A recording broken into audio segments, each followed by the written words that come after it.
Ödemde kutluklar. Sizden bir alıp olmasa. Kolçalar. Çok rahmat. Bizden ortaga çıkabızdağı ne?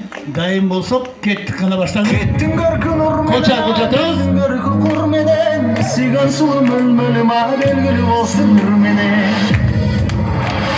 Yekilerin kızıldan açılganday mölmelim, bir karasan yürek aç açılganday mölmelim. Manda çaçın var yalan, telegimden mölmelim. Senin ışkın balanına tilegimden mölmelim.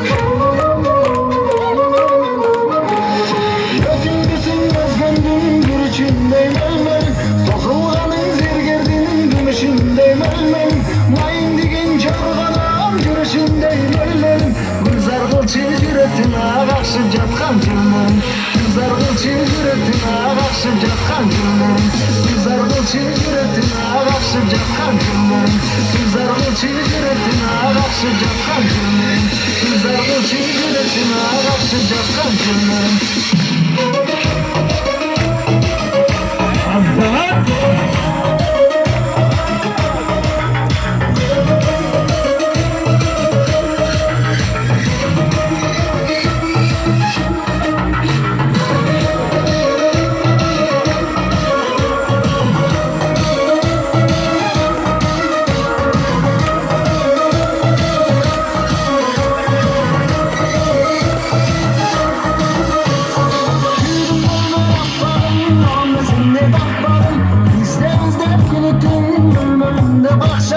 Sekin maskan kutumdan, sedanamın çok cidden.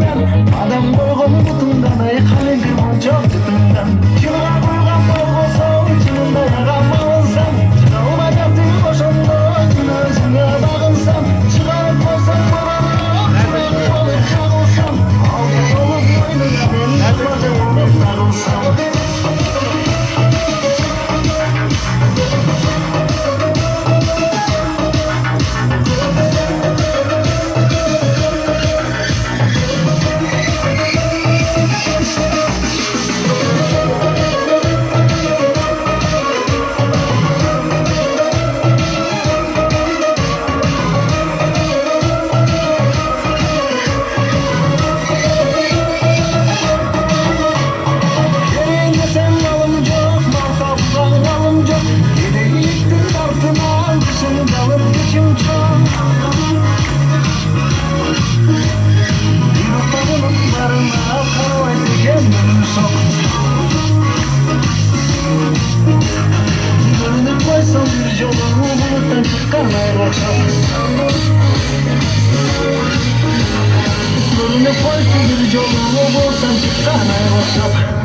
Vay rahmat.